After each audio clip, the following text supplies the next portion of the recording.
Dali ha. Hing malalim. Bitaw. Okay. Ayun, gumanon. Okay. Wala. Buti ko nakakatulog pa to. Uy, naku. May stroke ka. Chipin mo, wala kang tulog. Lalapot ang dugo mo.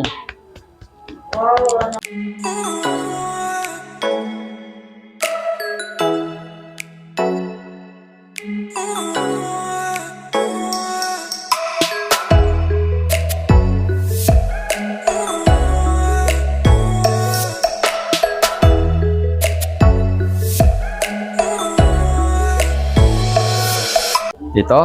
Ano pa ibang size? Frozen shoulder lang talaga? Opo, Dok. Sige ha? Opo. Tingnan natin. Aray ko! Uy! Ano na? So hanggang dyan lang. Hanggang dyan lang. Opo. Tingnan mo. Aray ko! Ito. Dito. Yan, dyan. Aray ko! Okay ha? Ah. Oo. Sandali. Sandali ha? Hing malalim. Bitaw. Okay. Ayun, gumanon. Okay.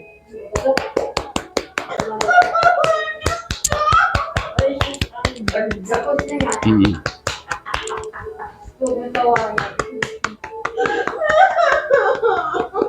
Tapos na yun, lumago ko na yan. Ako lang nag-iyakan nito. Ano?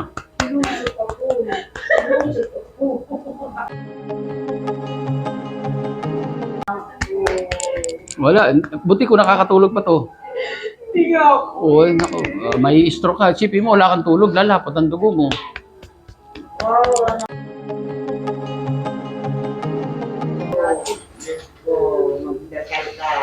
Oh, di tumaas na, di ba?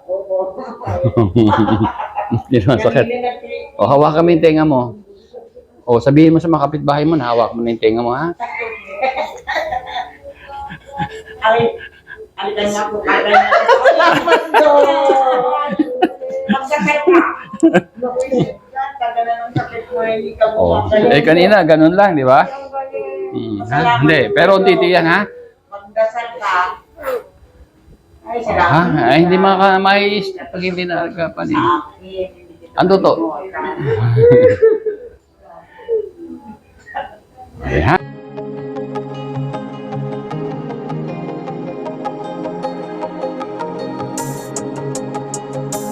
Ilan taon na to? Magti 3 years na po, Dok. Isa- Simula po ng injection. Oh, nako, sa COVID, ano? Opo, yun po yun. Yung Oh, ha? Pfizer, Okay. Ano, mas gumaang na? gumana po. Gumaan na? Medyo masakit. Oo, hindi, talaga, hindi rin maano. At least, nakalas natin yung pinakamabigat, ha? Hawakan nyo. Oh, di medyo ano na, di ba? Oh, sige. Okay, ha? Ayoko na po. Oh, hindi. Sige, sandali na lang, sandali. 1, 2, 3. Aray ko. Oh, aray ko na lang. Hindi na humiyaw. Nakala mo kumawala na yung kaluluwa. Eh, kanina kala mo nawala na yung kaluluwa eh. Buti bumalik eh. Oh, di ba? Salamat po, Dok. Oh, ha? Oh, tingnan mo. Oh, di ba? Oh. Okay na yan, maganda ha? O, hindi ko na kita pahirapan, pero babalik ka ha?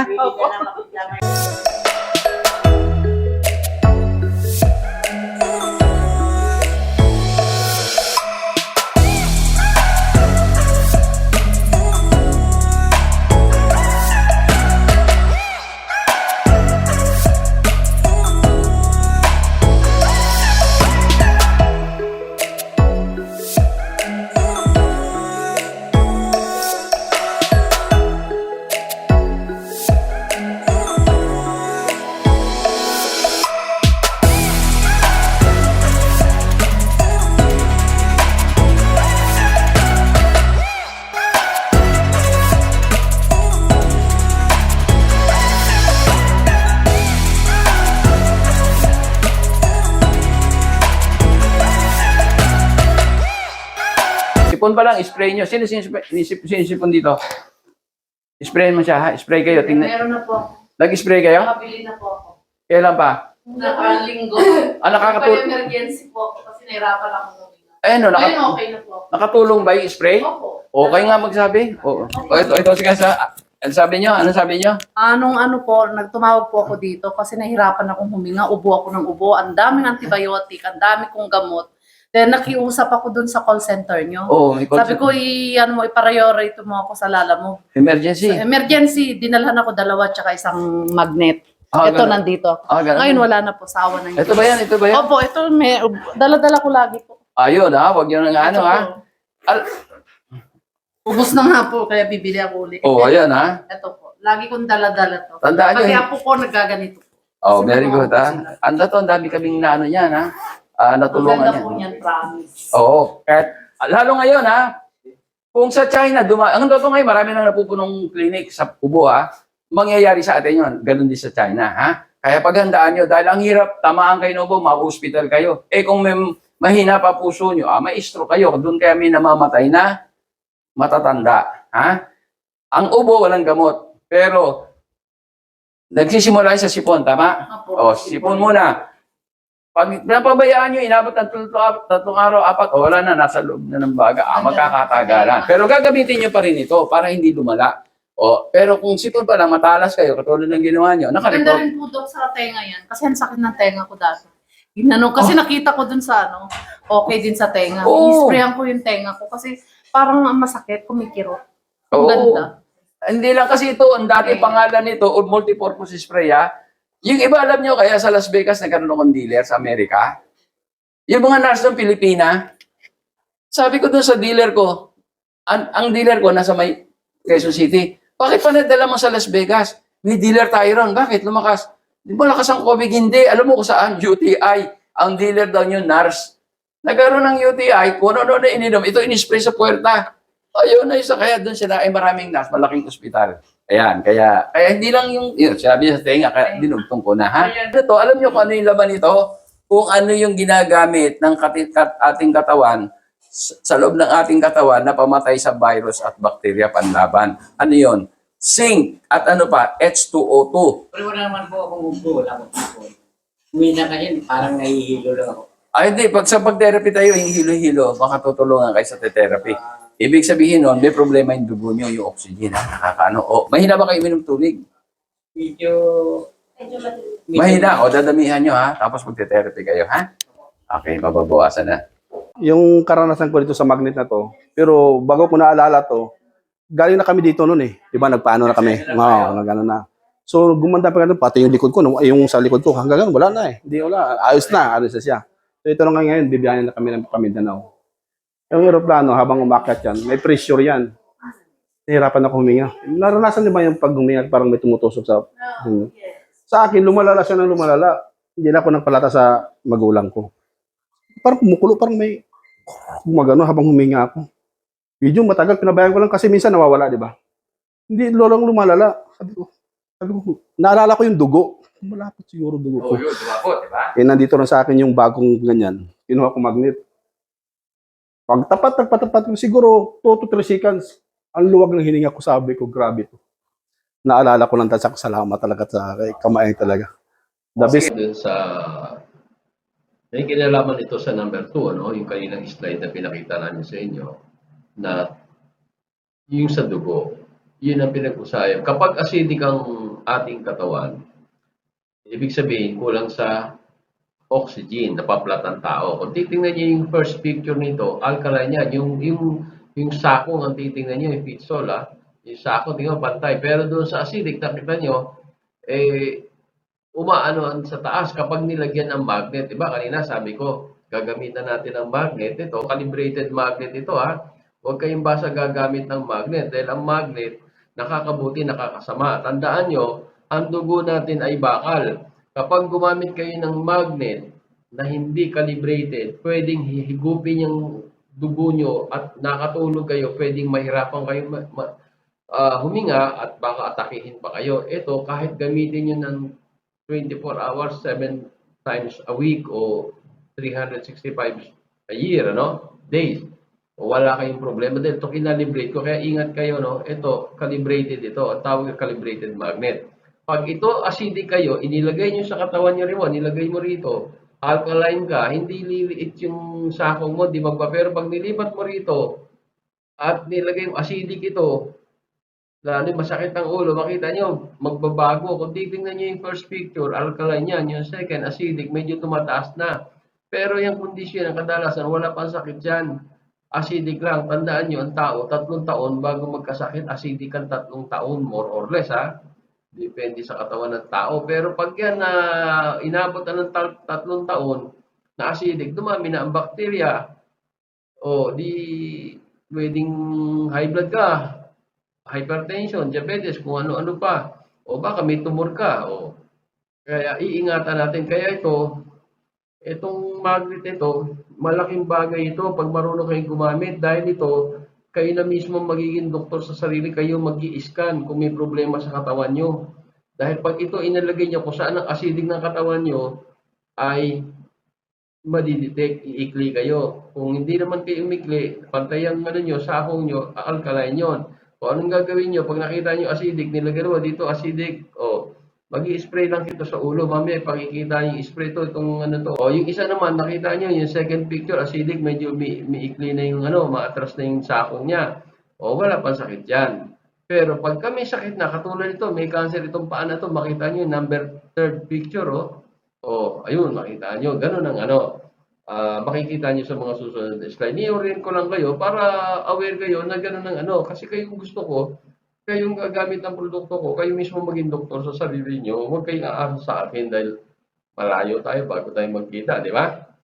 Ano yung mukha niya, ha? Ayan yung may cervical cancer. Ano pangalan mo? Almira Castro. Almira Castro. Sige, tingnan natin, ha? Ando na yung tingnan natin. Ang tao umuurong kapag may sakit, lalo may cancer. Tingnan niyo yung paa. Di ba? Ito, pumasok ito, hinatak ito. Makita nyo? Okay, ang gagawin natin, spray natin. Kunin mo yung spray. Spray sa ulo, ha? Alisin mo na yung magnet. Okay. Tingnan natin, ha? Kung magre-response yan, ha? Pero pagka nagaganyan ako, umuukay ang pakiramdam ko. Kaya may ganito pa. Importante yan, Yan, sige. Okay.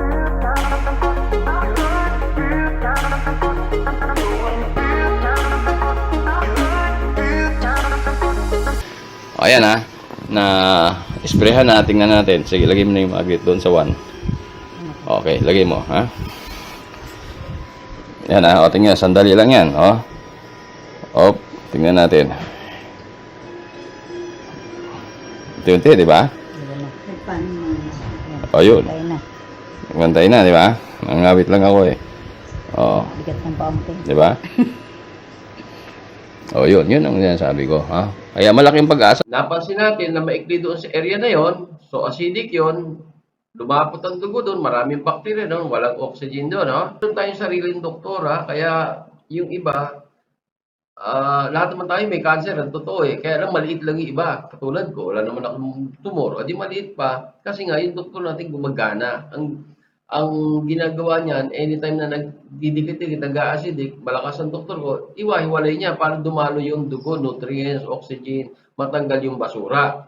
Ngayon, ang bakterya sa atin, pag yan acidic, maraming bakterya, lumalaki yan, kaya lumalaki yung worker yan, parang construction na dumadami ang bakterya, lumalaki ang construction, yung building, ganon din sa katawan natin. Dahil ang bakterya sa atin, bad bacteria anaerobic, kinakain yan acidic. Kung acidic, dadami nga sila. Ngayon, nakalas-kalas natin, na-deliver yung oxygen, ayaw ng bad bacteria, yung oxygen, yung anaerobic. O ano mangyayari? Ihinto ang paglaki, maaaring huminto, o lumaki man dahan-dahan dahil may bakterya pa doon sa loob, may pagkain pa sila. Yung alkaline o yung oxygen, hindi nila pagkain yan, aalis sila yan. So, nakuha nyo na. Yun ang importante. Tandaan nyo, ang tao, bago magkasakit, ay mga more or less, sa estimate, mga 3 taon kaya acidic, high blood, diabetes, etc. Okay. Pag-uusapan naman natin tungkol sa cellphone, yung radiation nito. Alam lahat ng tao na ang cellphone, masama ang radiation nito. Ang totoo nga nito, sa lalaki, pagka inilagay mo sa tabi sa bulsa mo yan, base sa maraming pagsisiyasat ng mga eksperto yan, nababawasan ng sperm count o nangihina. Talagang nakaka-apekto. Marami ng mga bata, nagsisisure, etc. So, marami nakakaalam, masama ito. Pero ang hindi nila alam, gaano kasama at paano naging masama. Ito, ibibigay ko sa inyo yung detalye, no? Ito, invention ko ito. Yan, yung Android na yan. Kung nakikita, nilagay ko to, cellphone ko to, nilagay ko rito, no? Tingnan nyo. Tandaan nyo, simula pa kanina, ang pinag-uusapan natin, bawal lumapot ang dugo. Dahil pag lumapot ang dugo nyo, dadami ang bakterya nyo. Ano pa? Pwede kayong ma-stroke. Dahil, siyempre, malapot siya, pwedeng bumara, taas ang pressure nyo, di ba? So, itong radiation ng cellphone, pag ginamit nyo rito yan, pag wala kayong anti-cell radiation, itong Android na invention ko, ay lumalapot ang dugo nyo. Mamaya ipakikita namin sa inyo. At tandaan nyo rin maraming nagbebenta, 25 brands sa buong mundo ang binilang ko dahil galing ako sa Europe, galing Amerika, galing ako China, galing akong Asia, mga 25 brands. Lahat yung pag ginamit mo, umiikli ka o lumalapot ang dugo mo, meron silang pinakikita. Ayon tester, wala yun. Huwag kayong maniwala ron na scam yun. Ang tao, bago magkasakit, iikli muna kayo, mawawalan kayo ng oxygen. Tandaan nyo, hindi namamatay sa kahit anong sakit ang tao. Kahit cancer yan, hindi na mamamatay kayo pag naubusan kayo ng oxygen. Ibig sabihin, lumapot ang dugo nyo. Kaya nasa Biblia yan Ano sabi?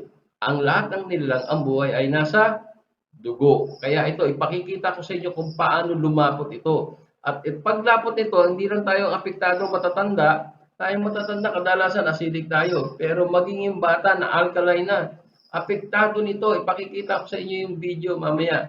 Pagkatapos nito, ang tao na i-stroke, hindi nila alam. Pag gumamit kayo, lumapot, para maaring sa ulo nyo yan, o kaya sa puso nyo, magkakaroon kayo ng ischemic stroke, o kaya ischemic heart attack. Babara yan, hanggang sa pumutok yung ugat nyo, magiging hemorrhagic stroke na yan, o hemorrhagic heart attack na yan. Sige, tandaan nyo ito, nagpapalapot ng dugo ito. Ano ang mangyayari? Para natin masabing lumalapot, iikli kayo. Pantay, di ba? O, tingnan mo to, pantay. Tingnan mo muna. Pantay. Di ba? Oo, pantay. O, lagay mo yung cellphone. Ayun, Tawag ka na. Tira mo si Sige. cellphone. O. Ano nangyari? Ang bilis naman! Nakayari ka! Masano ka! Sobra to. Sobra to. sobra ka, Lagay mo yung oh. sticker. Lagay mo yung sticker. O, lagay mo. Yung sticker. Ayan, may sticker na. Ang ba? Tingnan mo. Oh, ang bilis. Pumapantay, di ba? Mas adik ka sa cellphone kaysa sa akin. O, sige. Ipakita mo paano pagtanggal. Tingnan mo sa kanya. Tanggalin. Tanggalin, sige. Tanggal mo yung sticker. O, yan. Tinanggal na, O, tingnan mo. Wow, O, lagay mo ulit. Lagay mo. Pakita mo sa kanya habang nilalagay. Asama yun. O, tingnan mo kung yung tuwang yan, ha? O, di ba? O, sige. O, tingnan mo. O, sige. Dali. Magpapantay na, o. Ayan na. Yung patay na. Tanggalin mo ulit. Isa pa. Tanggalin. Isa na lang. O, lagay mo ulit. Nakita mo, di ba? O, yun. Lagay na ulit, ha? O. Yari ka, Ayan. mas adik ka sa cellphone. Nakita mo?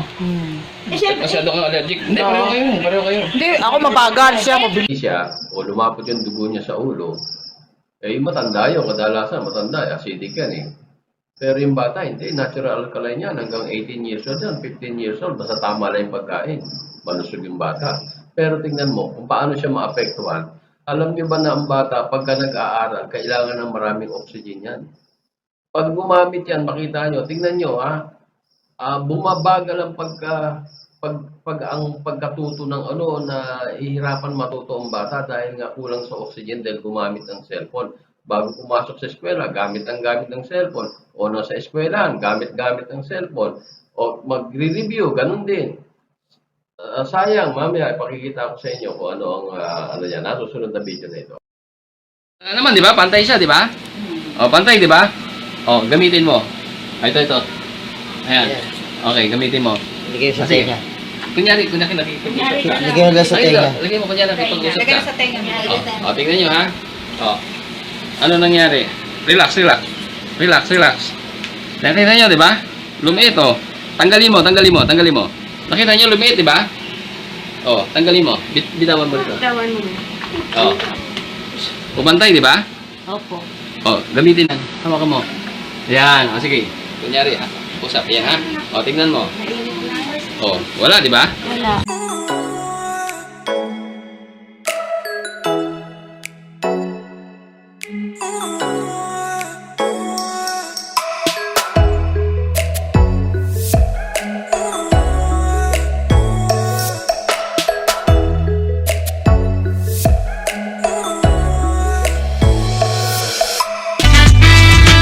Ilang mga natatanging Pinoy sa bansa ginawaran ng pagkilala sa katatapos lang na Bravo Philippine Awards na ginanap sa Manila Hotel. Basta binigyang pagkilala yung Pinoy inventor na si Ismael Aviso Sr. bilang Inventor of the Year at kanyang anak na young entrepreneur na ginawaran ng Excellence in Business. First of all, I'm very thankful na binigyan tayo ng pagkakataon ni Bravo Filipino na maging part of awardee of this year to be Excellence in Business. So I'm very happy na nakasali yung business namin dito. Nagpapasalamat ako maraming. Una sa Diyos, siyempre. Pangalawa, sa mga organizer nito, nakilala nila yan. Lalo-lalo na sa panahon ng pandemic. Ano?